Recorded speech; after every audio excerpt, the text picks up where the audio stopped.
नमस्कार, आदाब, बहुत बहुत स्वागत आप सभी का। आप देख रहे हैं खास कार्यक्रम नजर और नजरिया में हूं आपके साथ बुशरा खानम फहद। आज संसद में जो हुआ उसकी उम्मीद शायद भारतीय जनता पार्टी ने नहीं की होगी, या हो सकता है उम्मीद की हो, इसीलिए वो उस एक शख्स से डरती हुई कांपती हुई नजर आती है। मैं बात कर रही हूं यहाँ पर प्रियंका गांधी की। प्रियंका गांधी का आज डेब्यू भाषण था, यानी कि पहली बार जब से वो सांसद बनी है, आज लोकसभा में उन्होंने पहली बार भाषण दिया। और जो उन्होंने भाषण दिया है उसको हम कह सकते हैं कि वो पूरे भाषण किस तरह से दिया जाए उसकी मास्टर क्लास आज हमें लोकसभा में देखने के लिए मिली। उन्होंने कोई ऐसा मुद्दा नहीं है, ज्वलंत मुद्दा जो देश का हो, जिसको उन्होंने सरकार की जिस पर बखियां ना उधेड़ी हो। चाहे वो अडानी का मुद्दा हो, संविधान पर तो चर्चा हो ही रही थी, जातिगत जनगणना हो, या फिर इस सरकार को कायर बोलना हो, नेहरू की उपलब्धियां बताना हो, अडानी पर घेरना हो, महिला सुरक्षा हो, दलितों पर अत्याचार हो, मुसलमानों पर हो रहे अत्याचार की बात हो, देश की इकोनॉमी की बात हो। वो कौन से ऐसे मुद्दे हैं जिस पर आज प्रियंका गांधी ने नरेंद्र मोदी सरकार को जमकर ना धोया हो। एक तरह से उन्होंने भिगो भिगो कर जो आज मारा है, उसकी तकलीफ बहुत दिन तक भारतीय जनता पार्टी, नरेंद्र मोदी, अमित शाह महसूस करते रहेंगे। मैं उस भाषण के कुछ अंश आपको सुनाना चाहूंगी। आज मैं ज्यादा ना बोलते हुए, मुझे समझ आ रहा है कि आप प्रियंका गांधी को ज्यादा सुनना चाहते हैं। मैं सुनवाना चाहूंगी कि बिना लाग लपेट किए प्रियंका गांधी ने कैसे इस मौजूदा सरकार को कायर करार दिया, या मैं कहूंगी सीधे तौर पर नरेंद्र मोदी को कायर करार दिया। सुनिए आप जरा। ये देश कायरों के हाथों में ज्यादा देर तक कभी नहीं रहा है। ये देश उठेगा, ये देश लड़ेगा, सत्य मांगेगा, सत्यमेव जयते। जय हिंद। तो आपने सुन लिया प्रियंका गांधी को। ये देश कायरों के हाथ में बहुत दिन तक नहीं रहा है, और जब आप ज्यादा डराते हैं तो डर खत्म हो जाता है, ये भी प्रियंका गांधी ने कहा, और ये साफ तौर पर वो कहती हुई नजर आई। मैं आपको सुनवाना चाहूंगी क्या कुछ प्रियंका गांधी ने कहा है इसको लेकर। महोदय, मैं इस सदन को याद दिलाना चाहती हूँ कि ऐसा डर का माहौल देश में अंग्रेजों के राज में था। जब इस तरफ बैठे हुए गांधी की विचारधारा वाले लोग आजादी की लड़ाई लड़ रहे थे, और उस तरफ वाली विचारधारा वाले लोग भय में रहकर अंग्रेजों के साथ साठ गांठ कर रहे थे। लेकिन अध्यक्ष महोदय, भय का भी अपना स्वभाव होता है। भय फैलाने वाले हमेशा भय का खुद शिकार बन जाते हैं। ये प्रकृति का नियम है। आज इनकी भी यही हालत हो गई है। भय फैलाने के इतने आदी हो गए हैं कि खुद भय में रहने वाले हैं। चर्चा से डरते हैं, आलोचना से घबराते हैं। कई दिनों से हम मांग रहे हैं कि चर्चा करिए, लेकिन चर्चा करने की हिम्मत ही नहीं है।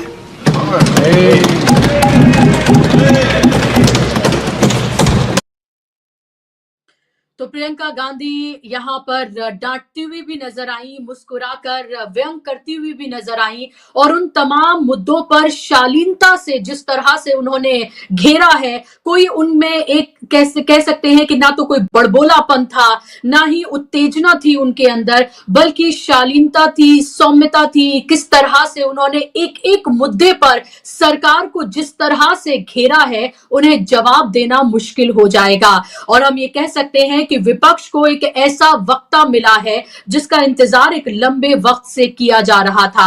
और आप ये सोचिए, भाई बहन की जोड़ी जिसकी बात बार बार की जा रही थी कि जब ये दोनों पार्लियामेंट में होंगे तो सामने बैठे, यानी कि सत्ता पक्ष का हाल क्या होगा। क्योंकि आपको याद होगा जब राहुल गांधी ने नेता प्रतिपक्ष के तौर पर अपना डेब्यू भाषण दिया था, तब एक नहीं कई कैबिनेट मंत्री और मैं प्रधानमंत्री के सब उठ खड़े हुए थे राहुल गांधी के भाषण पर। इस तरह का उन्होंने वार किया था। और प्रियंका गांधी, वो हिंदी में जाहिर सी बात है उनकी कमांड है, और जिस तरह से आसान सरल शब्दों में तमाम तरह के कठिन और जटिल मुद्दों को वो रख देती हैं, वो आज के जमाने में ऐसा नेता बिरले ही देखने के लिए मिलता है। और इसी का इंतजार शायद देश कर रहा था कि कब प्रियंका गांधी चुनकर पार्लियामेंट में आएंगी और उनकी पहली स्पीच क्या होगी। और वो इंतजार आज खत्म हुआ। और जिस तरह से प्रियंका गांधी ने संघ से लेकर, अडानी से लेकर, नरेंद्र मोदी, उनकी नीतियों से लेकर, उत्तर प्रदेश की सरकार से लेकर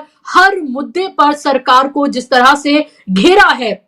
और एक वक्त तो जब प्रियंका गांधी बात कर रही थी आगरा के अरुण वाल्मीकि के, और सामने सत्ता पक्ष के सांसद हैं वो मुस्कुराने लगे, तो प्रियंका गांधी बाकायदा तौर पर उनको डांटने लगी कि आपको हंसी आ रही है, लेकिन आप इस मुद्दे की जो सीरियसनेस है उसको शायद आप समझ नहीं पा रहे हैं। जिस तरह से उन्होंने अपने बेटे और अपनी बेटी के एग्जाम्पल्स रखे, और जिस तरह की अपनायत और जिस तरह की भाषा शैली का उन्होंने इस्तेमाल किया, वो जाहिर सी बात है काबिले तारीफ है। और मैं आपको सुनवाना चाहूंगी संभल के मुद्दे को लेकर प्रियंका गांधी ने जिस तरह से जज्बाती होकर, इमोशनल होकर, अपने बच्चों का एग्जाम्पल तक उनके सामने रखकर जो बातें कही है, वो सुनने लायक है। आज के इस दौर में जब बहुसंख्यकवाद जो है वो पूरे अपने चरम पर है, ऐसे वक्त में दलितों की आवाज, मजलूमों की आवाज, किसानों की आवाज, माइनॉरिटी की आवाज बनकर आज प्रियंका गांधी उभरी हैं। सुनिए आप क्या कुछ उन्होंने कहा है।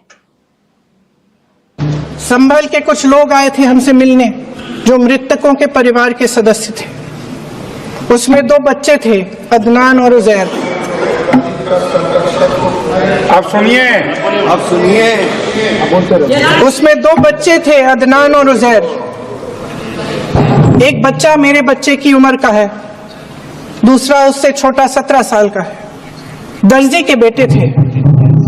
दर्जी का एक ही सपना था कि वो अपने बेटों को पढ़ाएगा, लिखाएगा। एक बेटा डॉक्टर बनेगा, एक बेटा भी सफल होगा दूसरा बेटा भी अपने जीवन में सफल होगा। उनके पिताजी हर रोज उनको स्कूल छोड़ते थे। उस दिन भी स्कूल छोड़ने के बाद अपनी दुकान में चले गए। उन्हें पता नहीं था कि विवाद हो रहा है। उन्होंने भीड़ देखी, घर आने की कोशिश की तो पुलिस ने गोली से मार डाला। वो 17 साल का बच्चा अदनान मुझसे कहता है, वो 17 साल का बच्चा अदनान मुझसे कहता है कि मैं बड़ा होकर डॉक्टर बन के दिखाऊंगा, मैं अपने पिता का सपना साकार करूंगा। ये सपना, ये आशा उसके दिल में हमारे संविधान ने डाली। अध्यक्ष महोदय, हमारे देश के करोड़ों देशवासियों के संघर्ष में, अपने अधिकारों की पहचान में, इनकी कठिन से कठिन परिस्थितियों से लड़ने की अपार हिम्मत में और देश से न्याय की अपेक्षा में हमारे संविधान की ज्योत जल रही है। मैंने हमारे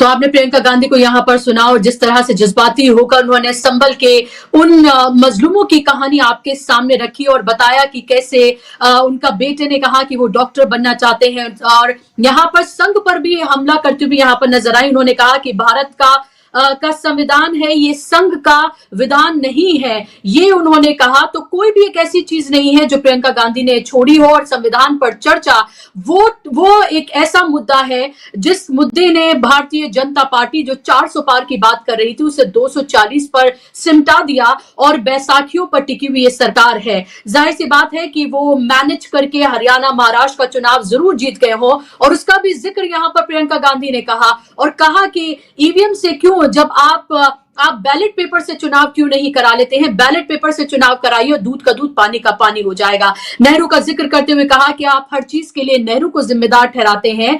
आप बात पास्ट की करते हैं, आप आज की बात करिए। आज देश कहां पर खड़ा है, किस तरह से देश का हर वर्ग परेशान है। और फिर उन्होंने एक लंबी चौड़ी फहरिस्त गिनवाई कि नेहरू ने, और नेहरू का जब शासनकाल था तो उन्होंने क्या क्या देश को दिया है, उस सब की लंबी फहरिस्त उन्होंने यहां पर रख दी। जाहिर सी बात है प्रियंका गांधी ने उन तमाम जगहों पर वार किया है भारतीय जनता पार्टी पर, जिसका जवाब देना उनके लिए मुश्किल तो होगा ही, लेकिन साथ के साथ उनको बहुत दिन तक तकलीफ भी देने वाला है, क्योंकि अब जो संविधान पर जो चर्चा हो रही है, कल इस पर जवाब देना है। देखना यह होगा प्रधानमंत्री खुद आते हैं इस पर जवाब देने के लिए या फिर बचते हुए नजर आते हैं, क्योंकि प्रियंका गांधी ने आज सीधे तौर पर ना सिर्फ उनको कायर बोला, ना सिर्फ ये कहा कि आलोचना से डरते हैं, ना सिर्फ ये कहा कि लोगों को डराते और धमकाते हैं, एजेंसीज के दुरुपयोग से लेकर चुनावी धांधली से लेकर, इसके अलावा वॉशिंग मशीन के इस्तेमाल से लेकर, हर वो चीज उन्होंने कही है जो कही जानी चाहिए थी और जिस तरह से कही जानी चाहिए थी। आज इसी पर हम चर्चा करेंगे, इसी पर हम बात करेंगे कि संविधान की पर ये जो चर्चा हो रही है ये किसके अब के इस दौर में क्या इसका मायने है, प्रियंका गांधी के भाषण को किस तरह से देखा जाए, और प्रियंका गांधी के तौर पर क्या विपक्ष को, देश को एक ऐसा नेता मिला है जो अपने लफ्जों को चबाता नहीं है, बल्कि जिस तरह से, जिस भी कह सकते हैं कि जिस भी तरीके से इस बात को कहा जाना चाहिए उस तरीके से वो कहती हुई नजर आती है। दो खास मेहमान, बेहद महत्वपूर्ण मेहमान मैंने आज बुलाए हैं, दोनों को स्क्रीन पर लेकर आइए। मेरे साथ डॉक्टर लक्ष्मण यादव हैं, पॉलिटिकल एनालिस्ट हैं, जाना माना चेहरा है। डॉक्टर लक्ष्मण यादव जी, बहुत स्वागत आपका कार्यक्रम में। मेरे साथ किसान नेता और सोशल एक्टिविस्ट पुष्पेन चौधरी जी भी जुड़ गए हैं। पुष्पेन जी, बहुत बहुत स्वागत आपका भी कार्यक्रम में। डॉक्टर लक्ष्मण यादव जी, सबसे पहले आपसे मेरी पहली प्रतिक्रिया कि प्रियंका के भाषण को आप कैसे देख रहे हैं, और जो ये चर्चा की शुरुआत हुई है संविधान पर, जो कि भारतीय जनता पार्टी की सबसे दुखती रग है, उसको आप कैसे देखते हैं? बहुत शुक्रिया बुशरा जी। और आज संविधान पर सदन में चर्चा हो रही है, और चर्चा हो रही है ये भी बड़ी बात है, संविधान पर चर्चा हो रही है उससे बड़ी बात है।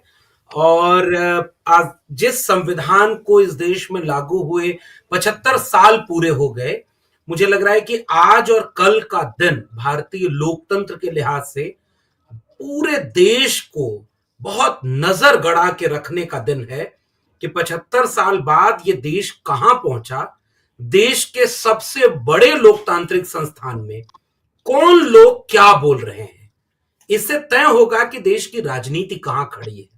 हमारा देश क्या उस दिशा में जा रहा है जो बाबा साहब डॉक्टर भीमराव अंबेडकर की अगुवाई में संविधान बनाने वाली संविधान सभा के दूरदर्शी नजरिए से जो सपना देखा गया था, जो ख्वाब पिरोया गया था और हर एक बाशिंदे के आंखों में भरा गया था कि नया भारत तुम्हारे सपनों का भारत होगा, उस दिशा में कितना आगे जा रहे हैं। तो ये मूल्यांकन का दिन भी है, और इस लिहाज से हम आज भी मूल्यांकन करेंगे, और कल के दिन जब सत्ताधारी दल के लोग भी बोलेंगे, आज भी बोले हैं, उन पर भी नजर रखेंगे कि वो संविधान और वर्तमान इन दोनों को कहां देखते हैं। हर एक नागरिक को यह देखना चाहिए। आज के दिन जिस बहस की शुरुआत रक्षा मंत्री राजनाथ सिंह जी के जरिए कराई गई, हम जानते हैं कि राजनाथ सिंह उस खेमे के आज के दौर के सबसे कम विवादित लोगों में से एक है। वरना ये एक जमाना था जब सेकुलरिज्म पर बहस की शुरुआत उस जमाने में योगी आदित्यनाथ जब सांसद थे तो उनसे कराई गई थी। भाजपा ऐसे राजनीति कर, इस लिहाज से रक्षा मंत्री ने बाबा साहब को याद किया, बहुत सारी चीजों को याद किया। लेकिन उसके बाद दो नेताओं का, जिनमें से पहली बात हम अभी करने जा रहे हैं प्रियंका गांधी का, और उसके बाद अखिलेश यादव का, इन दोनों नेताओं ने उस जगह पर खड़े होकर के पूरे देश को संबोधित किया जहां से खड़े होकर आज पूरे देश को बात करनी चाहिए।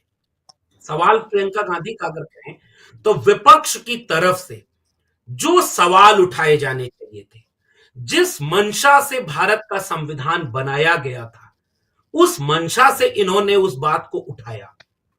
सेकुलरिज्म, इक्वालिटी, फ्रेटर्निटी, ये केवल शब्द नहीं है, ये एक मूल्य है, ये एक सपने हैं जो संविधान बनाने वाले लोगों ने देखा था कि हमारा भारत जब बनेगा तो न्याय, समता, बंधुता, धर्मनिरपेक्षता, समाजवाद, संप्रभुता, इस तरह के सपनों का भारत बनाएगा।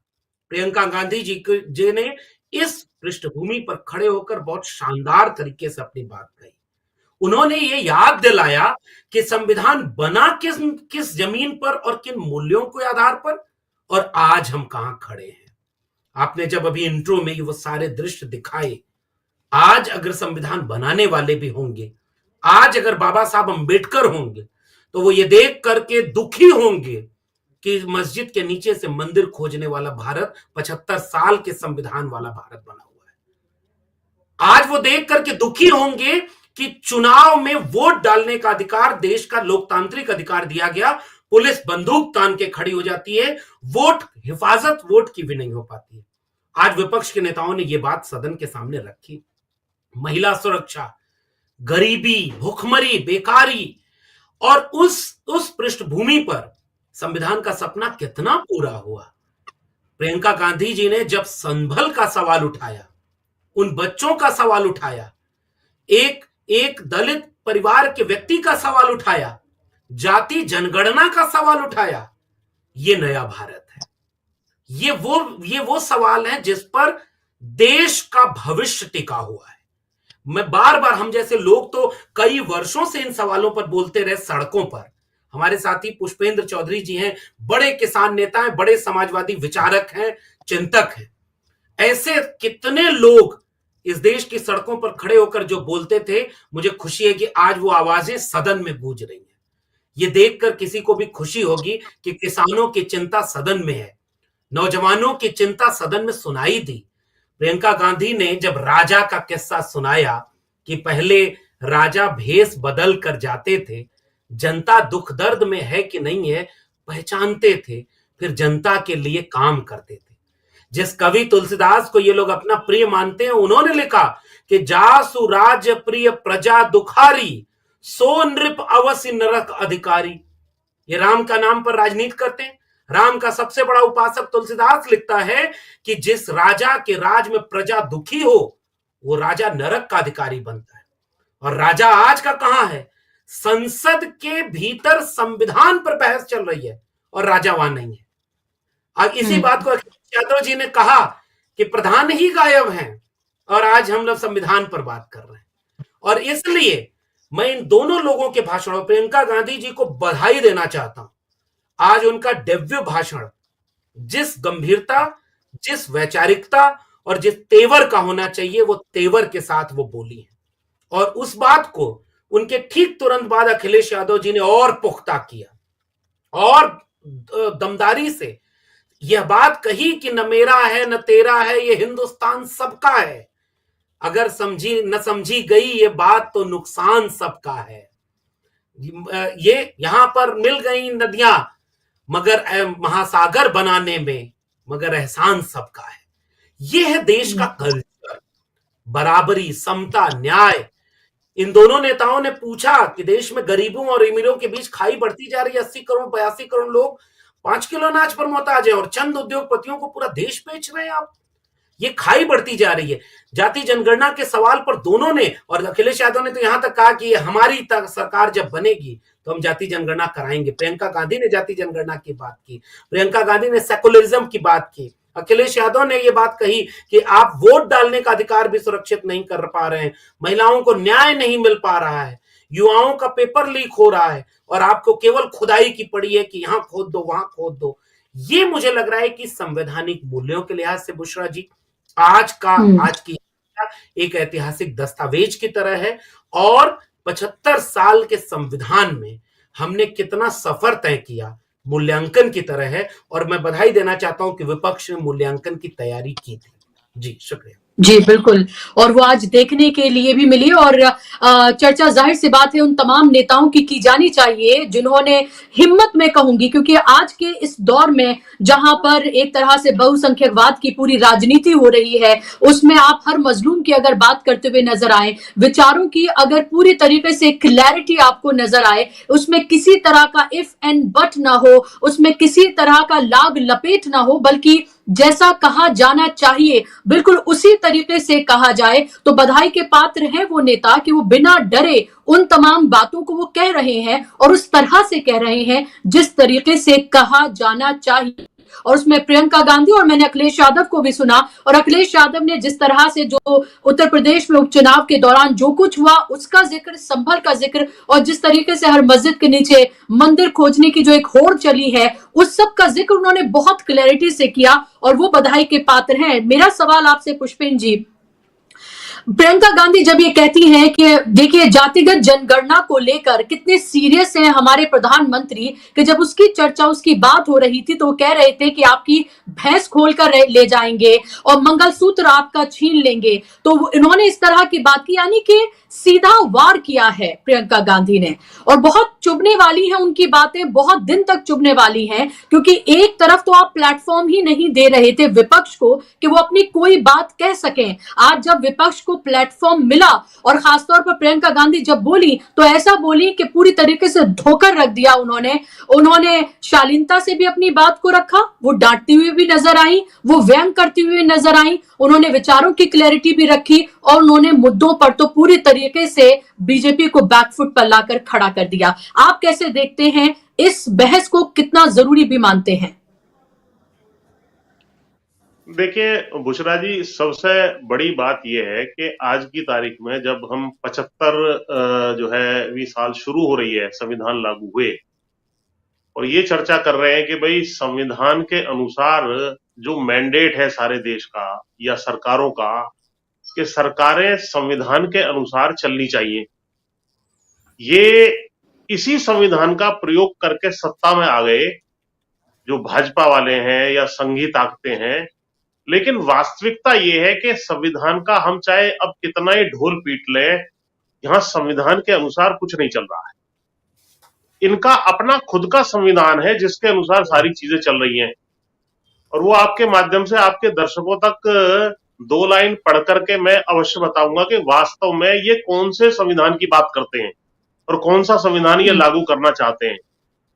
इनका संविधान जो है ये है वी और आवर नेशनहुड डिफाइंड, ये गोलवलकर की जो इनके दूसरे आरएसएस चीफ थे और 1940 से 1973 तक आरएसएस चीफ रहे, ये उनकी किताब है वी और आवर नेशनहुड डिफाइंड। इसके चैप्टर 5 को जब पढ़ेंगे तब आपकी आंखें खुल जाएंगी कि वास्तव में इस देश में कौन सा संविधान लागू करने की जो है ये कोशिश कर रहे हैं। इसमें चैप्टर 5 में पहले पैराग्राफ में ये लिखते हैं कि Hindustan is the land of the Hindus and is the terra firma for the Hindu nation alone to flourish upon. यानी कि हिंदुस्तान केवल जो है हिंदुओं के लिए है और हिंदू धर्म के जो है विकास के लिए या फ्लरिश होने के लिए है। और what is to be the fate of all those who today happen to live upon the land though not belonging to the Hindu race, region or religion। लेकिन बाकी जो लोग हैं जो नॉन हिंदू हैं इस देश में रह रहे हैं, उनका यहाँ क्या होना है इसके बारे में इन्होंने आगे बताया है। पेज नंबर 45 पढ़ रहा हूं, तो इनको ये कहते हैं कि ये नॉन हिंदू जो भी हैं ये फॉरेन रेसेस हैं एक तरीके से। तो ये कहते हैं कि the foreign races in Hindustan must either adopt the Hindu culture and language, या तो जो ये विदेशी हैं जितने भी हैं ये तो हिंदू कल्चर और लैंग्वेज जो है इसको अडॉप्ट कर लें। Must learn to respect and hold in reverence Hindu religion, और हिंदू रिलीजन का ही जो है सम्मान करें। Must entertain no idea but those of the glorification of the Hindu race and culture. Hindu race और कल्चर की ग्लोरिफिकेशन या उसकी बड़ाई या उसकी महानता के अलावा इनके मन में और कोई आइडिया नहीं आना चाहिए। of the Hindu nation and must lose their separate existence to merge in the Hindu race। और अपना जो स्वतंत्र उनका जो है वजूद है उसे मिटा करके इनको हिंदू रेस में मर्ज होना पड़ेगा, हिंदू रेस में मिलना पड़ेगा। आगे लिखते हैं, अगर ये नहीं करते हैं ऐसा, और में स्टे इन द कंट्री, और ये कंट्री में रह सकते हैं, wholly subordinated to the Hindu nation, हिंदुओं के नीचे, हिंदू नेशन के नीचे ये रह सकते हैं। क्लेमिंग नथिंग, कोई इनका क्लेम नहीं होगा। डिजर्विंग नो प्रिविलेजेस, इनके कोई विशेषाधिकार नहीं होंगे। Far less any preferential treatment, not even citizens rights, और कोई इनको जो है प्रेफरेंशियल ट्रीटमेंट भी नहीं मिलेगा, और इनके जो है कोई नागरिक अधिकार भी नहीं होंगे। वास्तव में देश इस डायरेक्शन में चल रहा है। ये आपके माध्यम से आपके दर्शकों के लिए ये जो वी और आवर नेशन हुड डिफाइंड है गोलवलकर की, इस पुस्तक का मैंने आपको बताया पेज नंबर 45 पर और चैप्टर नंबर 5 में। तो ये इस डिजाइन से चल रहे हैं। हम लोग बात कर रहे हैं कि साहब यहाँ पर संविधान लागू होना चाहिए, संविधान वो, अब देखो धीरे धीरे, मैं अभी चंडीगढ़ में था, वहां मैंने कहा, उसमें सर्वधर्म संभाव की एक बैठक थी, उसमें मैं कहा सबसे बड़ा दुश्मन आज की तारीख में मुसलमान है, जो इन लोगों का है। नंबर 2 पर जो है ये मुसलमान को तो ये पाकिस्तानी, अलगाववादी, विदेशी आक्रांता, विदेशी धर्म ऐसे करके खारिज करते हैं। दूसरे नंबर पर इनके जो है सिख जो है उनको खालिस्तानी कह करके और अलगाववादी कह करके खारिज करते हैं। तीसरे नंबर पे जो अपने अधिकार मांगते हैं एससी वर्ग, एसटी वर्ग या ओबीसी वर्ग, उन लोगों को खारिज करते हैं। अब एक इसमें इन्होंने ये जो है ना डोमिनेंट कास्ट को और जोड़ दिया है। जैसे ये वेस्टर्न यूपी, राजस्थान, हरियाणा, पंजाब, ये सारा का सारा जिसको आम भाषा में जाटलैंड कह देते हैं, इसमें तो जाट इनके टारगेट पे है कि जाटों को अलग हटाओ। यूपी, बिहार के अंदर जो है यादव टारगेट पे है। वहां पर महाराष्ट्र में मराठा, गैर मराठा करके राजनीति कर रहे हैं। गैर पटेल, पटेल करके जो है गुजरात में कर रहे हैं। छत्तीसगढ़ और झारखंड में आदिवासी, गैर आदिवासी कर रहे हैं। तो मेरी समझ में ये नहीं आ रहा, ये गोलवलकर एंड कंपनी से मेरा प्रश्न है कि भाई वास्तव में हिंदू है कौन, जब ये सारे के सारे आपके टारगेट पे आ गए। तो मेरा ये कहना है कि इन सब लोगों को एकजुट होकर के एक अपना ही मुहिम इनके खिलाफ छेड़नी पड़ेगी कि भैया आप पहले आप इनका हिसाब किताब जो आरएसएस और संघी शक्तियां इनका करो, किस तरीके से संविधान को सबवर्ट करके, संविधान को उलट पलट करके, और संविधान की जो किताब है उसे कूड़ेदान में फेंक करके ये केवल अपना ये हिंदू राष्ट्र का प्रोजेक्ट क्या चला रहे हैं, और उस पर ये चल रहे हैं। और उसको आगे अब इतना बढ़ा चुके हैं कि मैंने कहा था कि सबसे पहले तो ये मुसलमानों की वोट इस देश में खत्म होंगी। कैसे? उसका शुरुआत हो गई है। पहले जो वोटर लिस्ट है उसी में से मुसलमानों के, यादवों के हर विधानसभा में 10-15 हजार वोट काटे गए। ये मैं लक्ष्मण यादव जी आपके संज्ञान में भी डाल रहा हूं, मैंने उनको भी भेजा था, इंडियन एक्सप्रेस की बाकायदा स्टोरी छपी थी। एक विधानसभा में 15,000 वोट काटे गए थे और इस बार फिर कटेंगे। अब दिल्ली में कर रहे हैं ये।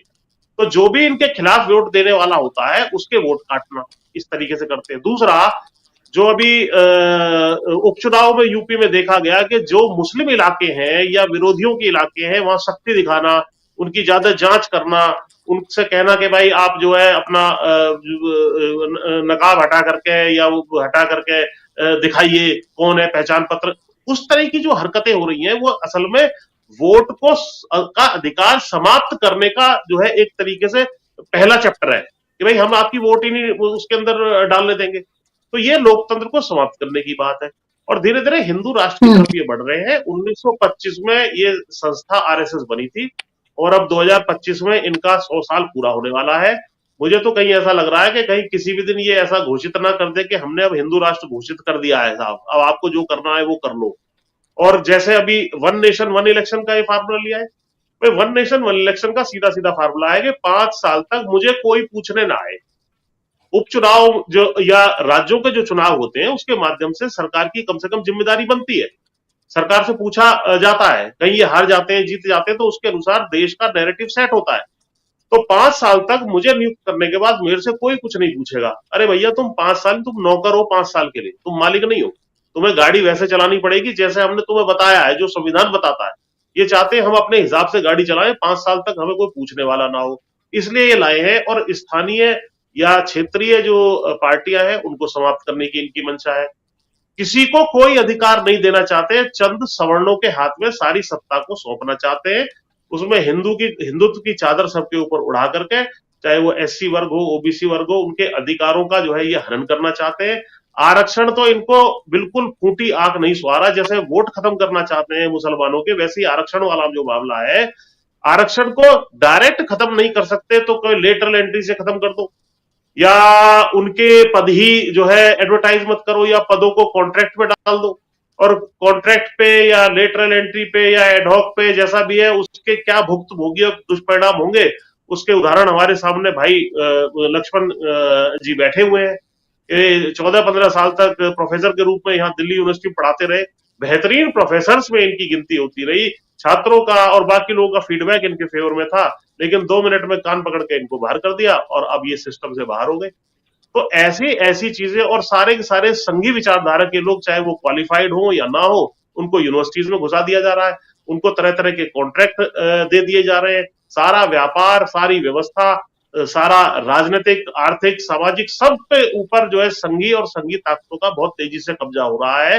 अब तो ये जो डोमिनेंट कास्ट है अलग अलग राज्यों में, चाहे जाट हो, पटेल हो, यादव हो, आदिवासी हो, ये एकजुट हो, सारे मुसलमान एकजुट हो, सिख भाई एकजुट हो, एससी एसटी ओबीसी एकजुट हो, तब जाके ये लड़ाई लड़ी जा सकती है या जीती जा सकती है।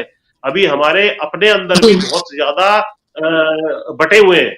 अब बटोगे तो कटोगे वाला जो नारा दिया गया, उसका क्या अर्थ था?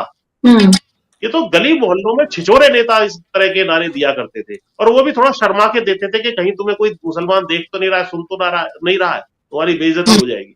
लेकिन मतलब प्रधानमंत्री और ये यूपी के मुख्यमंत्री तक नारा दे रहे हैं, इसको एंडोर्स किया जा रहा है तरह तरह से। तो ये वास्तव में एक सिग्नलिंग हो गई है कि भैया अब बाकी लोगों को काटने का, या जैसा भी है बांट बांट करके अलग अलग लोगों को काटा जाएगा इस तरीके से, और एक छत्र राज, एक कुछ चंद लोगों के 5-10% जो इस देश में है, उनका स्थापित किया जाएगा। ये सारा का सारा ब्लूप्रिंट इनका जो है, ये गोलवलकर जी का ब्लूप्रिंट है, इनके आइडियोलॉग थे, उसी के अनुसार देश चल रहा है।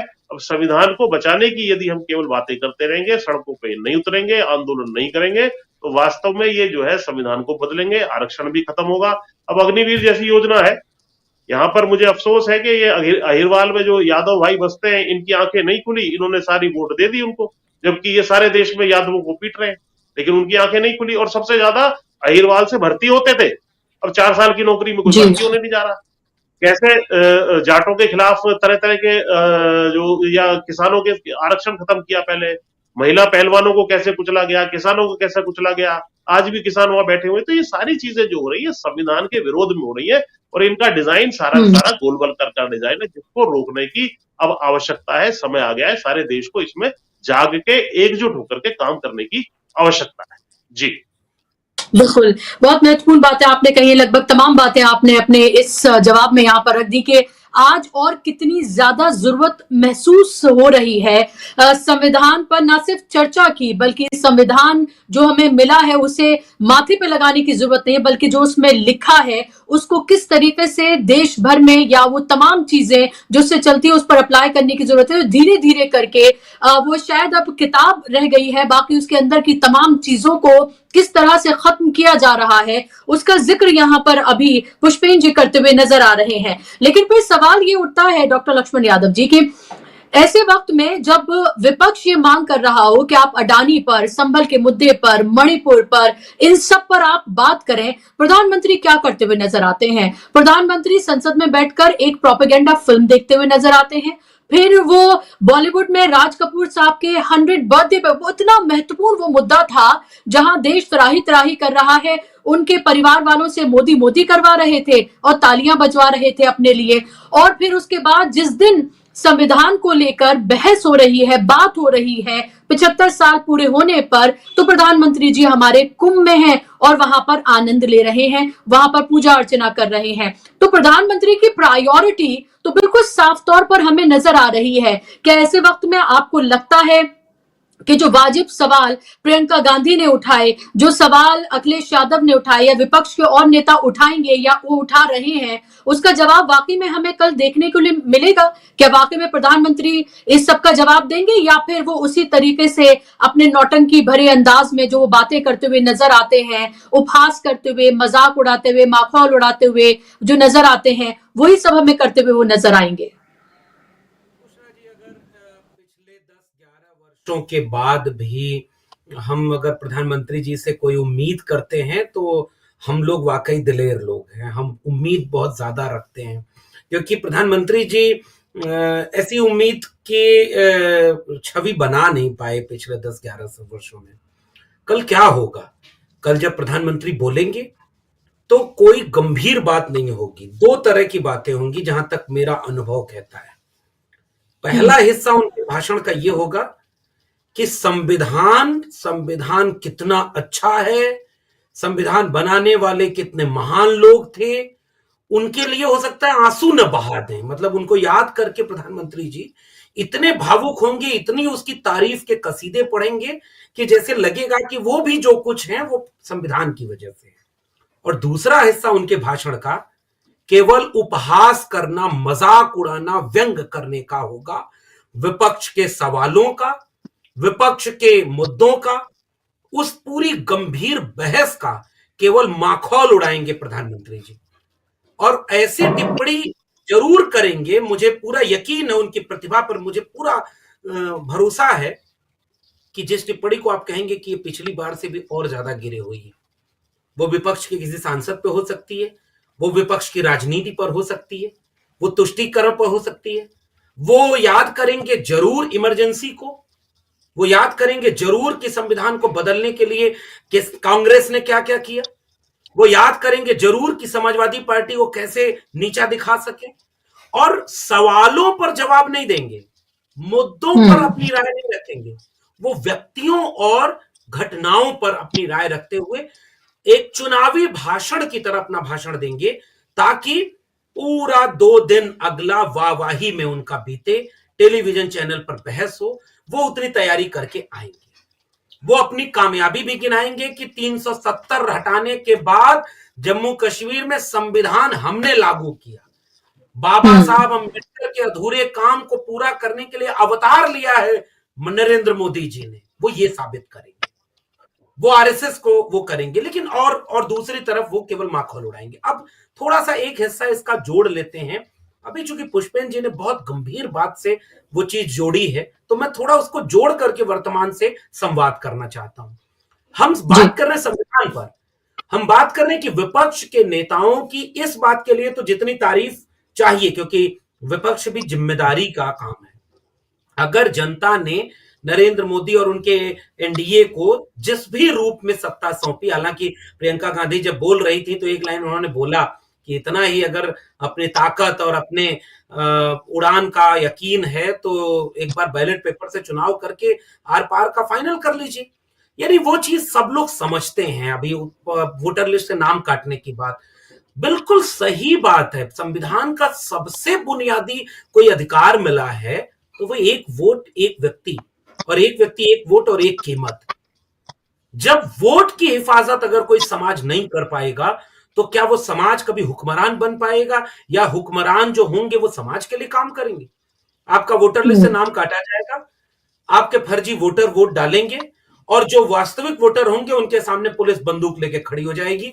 डीएम को आदेश दिया जाएगा कि फला फला बूथ पर मतदान का प्रतिशत कम कराना है, फला जगह पर बढ़ाना है, इतने जगह पर बत्ती गुल कर देनी है।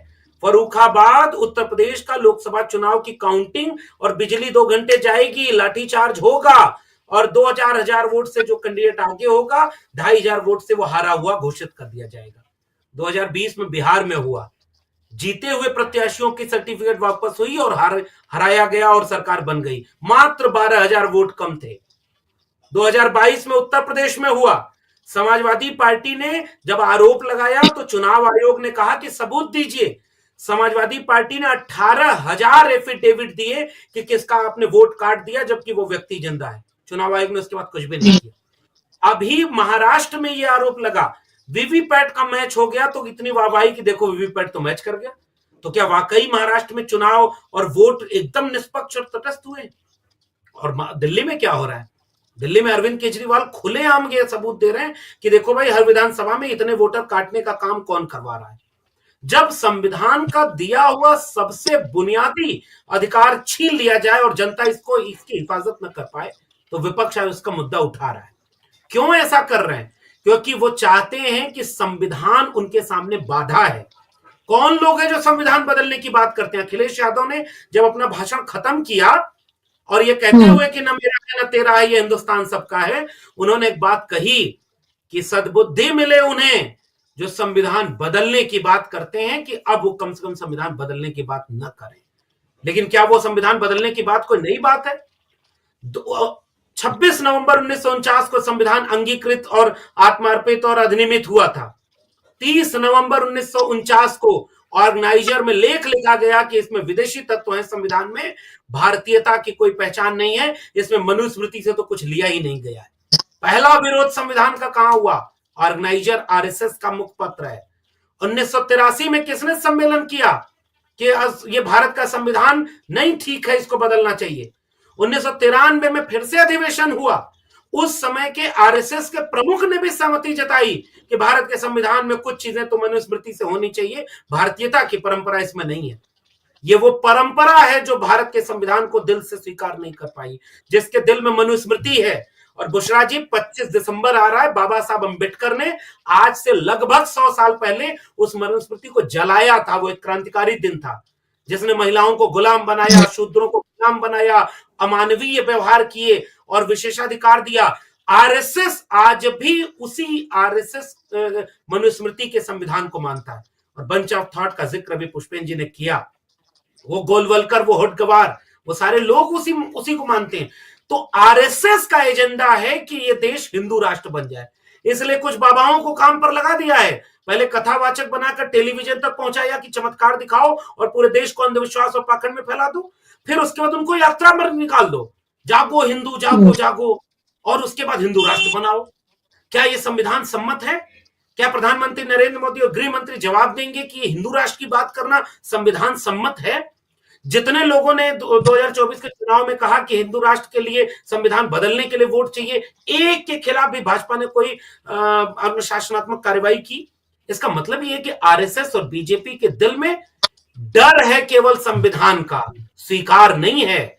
मुट्ठी भर लोगों का शासन पूरे देश में हो, इसलिए हमारे विपक्ष के लोग जाति जनगणना की बात करते हैं। पता तो चले कि कौन देश चला रहा है। राहुल गांधी ने पूछा कि 90 में 3 ओबीसी हैं, तो बाकी कहां है? अखिलेश यादव ने पूछा कि मंडल कमीशन की सिफारिश क्यों नहीं पूरी हुई? और ये जो सवाल है, इस देश के दलित, पिछड़े, आदिवासी जल जंगल जमीन बचाने के लिए सबसे ज्यादा जेल में बंद हो रहे हैं। दलितों पर आज भी अत्याचार रुक नहीं रहा है और ओबीसी का हकमारी देश में सबसे ज्यादा हो रही है। ओबीसी का मंडल कमीशन सिफारिश नहीं हुई, प्रधानमंत्री ओबीसी हैं। और ये जो पूरा मुद्दा जाति जनगणना नहीं होगी। और मुसलमान हक मांगना छोड़िए, वो अपनी जान और वजूद बचाने के लिए यहां पर जी रहा है कि कितना और जलील करोगे, कितना और अपमानित करोगे। तो ये जो हो रहा है, ये देश के लिए एक परिवर्तन का मोड़ है। देश के नागरिकों ने जो जिम्मेदारी विपक्ष को दी थी, मैं प्रियंका गांधी जी को, कांग्रेस पार्टी को, अखिलेश यादव जी को और जो भी सांसद विपक्ष के अभी बोलेंगे, उन लोगों को इस बात की बधाई और शुभकामना देता हूं कि आप अभी और मेहनत से अपनी जिम्मेदारी निभाइए। आपने जितनी जिम्मेदारी निभाई है, इसके लिए हम आपको बधाई देते हैं। अभी और मेहनत से जिम्मेदारी निभाइए और सत्ता पक्ष किस तरह से संविधान विरोधी है, इसको आप साबित करिए। अगर सदन में आपकी आवाज न सुनाई दे तो सड़कें पूरे देश के अभी भी आपका इंतजार कर रही, क्योंकि संविधान आखिर में केवल बुशरा जी 25 नवंबर 1949 को बाबा साहब अंबेडकर ने एक लंबा भाषण संविधान सभा में दिया था। आखिरी भाषण था, 26 को स्वीकार कर लिया गया। बाबा साहब अंबेडकर का जो अखिलेश यादव जी ने भी बोला और लोगों ने भी बोला कि आज से हम अंतर विरोधों के दौर में प्रवेश कर रहे हैं। एक व्यक्ति एक वोट का अधिकार तो दे दिया, लेकिन सामाजिक और आर्थिक गैर बराबरी दूर नहीं हुई तो राजनीतिक बराबरी का कोई फायदा नहीं मिलेगा। डॉक्टर अंबेडकर ने एक बात और कही थी कि संविधान कितना भी अच्छा क्यों ना हो, अगर उसे लागू करने वाले लोग अच्छे नहीं हुए तो वो कागज का पुलिंदा मात्र बनकर रह जाएगा। आज जब सदन में चर्चा हो रही है संविधान पर, हम देखना चाहते हैं कि बीजेपी कैसे अपना चेहरा बचाएगी। और मैं भी इंतजार कर रहा हूं बुशरा जी की प्रधानमंत्री जब सदन में आएंगे। अब प्रयागराज में जल चढ़ा लिया है, उन्होंने अपना इवेंट कर लिया है, क्यों चुना था आज ही का दिन प्रयागराज जाने के लिए? संविधान से बड़ी चर्चा है, क्या वो कार्यक्रम 2 दिन बाद नहीं हो सकता था?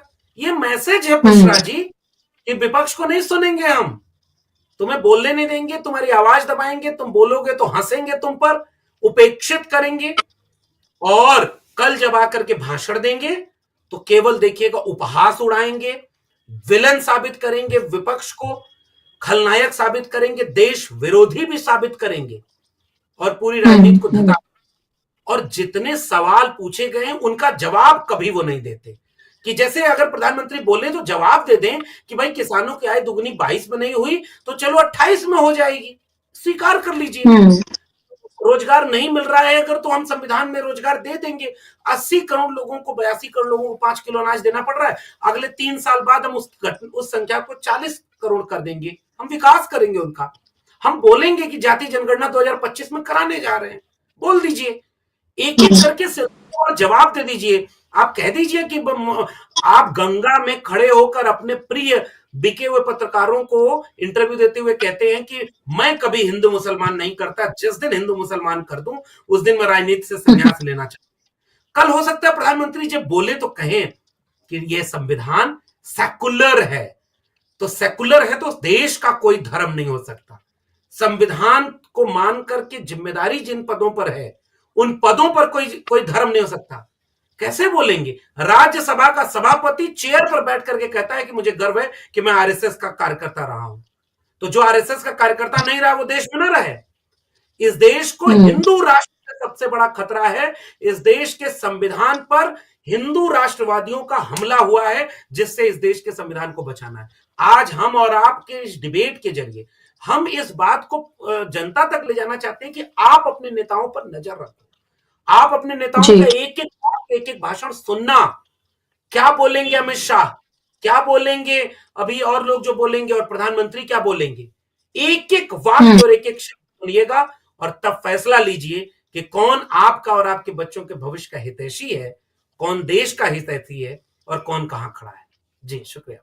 बिल्कुल, बहुत महत्वपूर्ण बातें आपने कही हैं, और लगभग जो अभी फिलहाल देश की स्थिति है और फिलहाल हम किस दौर से गुजर रहे हैं उसका पूरा आकलन आपने यहाँ पर रखा है। और जब रक्षा मंत्री राजनाथ सिंह भी बोल रहे थे तो उनको लगता है कि विपक्ष का मजाक उड़ाना, उनके किए गए कामों का मखौल उड़ाना, यही शायद सत्ता पक्ष का बस एक जवाब देने का तरीका रह गया है। इसीलिए भारत जोड़ो यात्रा को लेकर, मोहब्बत की दुकान को लेकर उन्होंने मजाक उड़ाया कि मोहब्बत की दुकान चला रहे हैं तो हंसी आती है उन्हें, जिसका जवाब बहुत बेहतरीन तरीके से प्रियंका गांधी ने दिया। उन्होंने कहा करोड़ों लोग उनके साथ चले, तो यानी कि आप उन करोड़ों लोगों का भी मजाक साथ में उड़ा रहे हैं, संविधान को जेब में रखकर घूमते हैं, मानो कि इस देश में जो सत्ता पक्ष है उसकी एक दादागिरी, एक बपौती चल रही है कि हर चीज पर हमारा ही हक है, ये वाली सियासत भी हम करेंगे, वो वाली भी हम करेंगे, ये भी हमें चाहिए, वो भी हमें चाहिए। और विपक्ष को सिर्फ और सिर्फ आप एक तरह से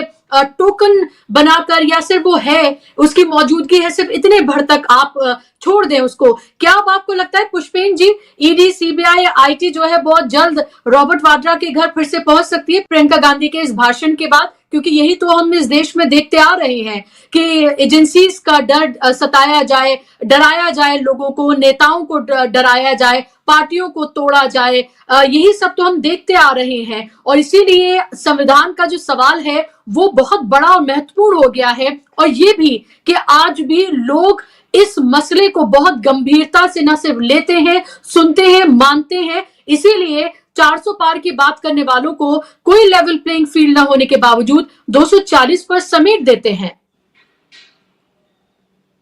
देखिए बुशरा जी, इस बारे में तो प्रियंका जी ने भी खुद कहा है कि भाई ये एक तरीके से कायरों के हाथ में एक शासन आज की तारीख में आया हुआ है, तो खुद भयभीत रहते हैं। तो जब उनको लगेगा कि इस तरह की बातें हो रही हैं और आपसे प्रश्न पूछे जा रहे हैं, तो हो सकता है सीबीआई, ईडी फिर से छोड़ दी जाए। लेकिन उसमें एक चीज और उन्होंने कही कि जब आप किसी चीज को ज्यादा किसी को दबाते हो या कुचलने की कोशिश करते हो तो वो फिर उसका भय लगभग खत्म हो जाता है। और वही स्थिति लगभग अब सभी विपक्षियों की या और लोग जो राजनीति में है या समाज में है, अब जैसे लक्ष्मण भाई हैं, अगर वहां की उस दिल्ली यूनिवर्सिटी के प्रोफेसर से ये बाहर आ गए, इनका भय खत्म हो गया। अब इनको बिगाड़ दो, क्या बिगाड़ोगे? अब ये और ज्यादा 100 गुना खूंखार हो गए हैं। पहले थोड़ा सा हो सकता है बच के भी बोलते हो, तो अब तो ये खुल के बोल रहे हैं। अब इनको क्या तकलीफ है? तो अब जब जिसके पास से तुमने सब कुछ छीन लिया, फिर उसका कोई कुछ नहीं बिगाड़ सकता है। अब तो इनके पास है जो भी छीनने के लिए है। और सारी संस्थाओं पे जिस तरह के कब्जा कर लिया है इन्होंने, और ये ईवीएम वाला जो मुद्दा है या बैलेट पेपर वाला मुद्दा है, ये देखिए बहुत फंडामेंटल मुद्दा है। इसलिए कि हमें आज भी लगता है कि हरियाणा में मैंडेट चुराया गया था और महाराष्ट्र में मैंडेट चुराया गया था। और ये जो मैं 2 बयान अभी मैंने आपको दिए हैं, आपका चैनल मॉनिटर होता है, अब आपके चैनल के नीचे इलेक्शन कमीशन का एक नोटिस आ जाएगा, वो चिपक जाएगा अपने आप ही कि हम बड़े पाक साफ हैं। तो ये ऑटोमेटिक हो जाता है। कैसे हो रहा है भाई? तो ये इलेक्शन कमीशन लगातार जो है केवल इनका तोता बना हुआ है, और जैसे जैसे वो करते हैं, सर्टिफिकेट गलत देने हो, 10-20 हजार की बेईमानी करनी हो, ये साफ तौर पे दिखाई दे रहा है। और वोटर लिस्ट का जो बुरा हाल किया हुआ है, काटना छाटना हो, वो लगातार हो रहा है। और संवैधानिक पदों पर भी इस तरह के व्यक्तियों को बिठा दिया गया है जो बिल्कुल पिट्ठू की तरह इनका काम कर रहे हैं। अब जो सामने से इतने ज्यादा ऑन कैमरा इतनी बेईमानी करते हैं, जैसे कि राज्यसभा के ये जो अध्यक्ष हैं उपराष्ट्रपति धनखड़ जी, तो पीछे इनके क्या हालत करते होंगे लोग, पीछे इनकी क्या क्या क्या योजनाएं और षड्यंत्र चलते होंगे। और जिस तरीके से शर्मसार एक तरीके से जो उपराष्ट्रपति के पद को या आसन को किया है राज्यसभा के, वो बिल्कुल मतलब हम लोग तो शर्मसार हो जाते हैं जब देखते हैं कि भाई आपको जनता ने जिम्मेदारी ये दी है कि आप उस पद पे बैठ करके निष्पक्षता से, और जो विपक्ष है उसको ज्यादा समय देते हुए, क्योंकि विपक्ष वो सवाल पूछ रहा है जो जनता के सवाल है, उसमें कोई तारीफ करने की बात नहीं होती कि आप बैठ करके खुद ही जवाब देने लगते हैं, खुद ही आरएसएस की प्रशंसा करने लगते हैं, सरकार की प्रशंसा करने लगते हैं। जैसे कोई व्यक्ति प्रश्न पूछे उसको तुरंत उसके नोटिस को तुरंत दबा देते हैं, उसको बोलने नहीं देते। तो ये जो हो रहा है, और पहली बार हुआ कि भाई इनके खिलाफ ये महा अभियोग और इम्पीचमेंट वाला जो मोशन आया, तो इन्होंने तो इस एक तरीके से इस की जो गंभीरता है वो भी खत्म कर दी है। इसके विषय में मुझे याद आ रही है एक पंच परमेश्वर की स्टोरी, जिसको लक्ष्मण भाई भी ज्यादा अप्रिशिएट कर पाएंगे। उसकी 2 लाइनें आपके दर्शकों के लिए मैं पढ़ देता हूं। तो इसमें जो 2 मित्र होते हैं, पंच परमेश्वर प्रेमचंद की कहानी है, अलगू चौधरी और जो है जुम्मन शेख।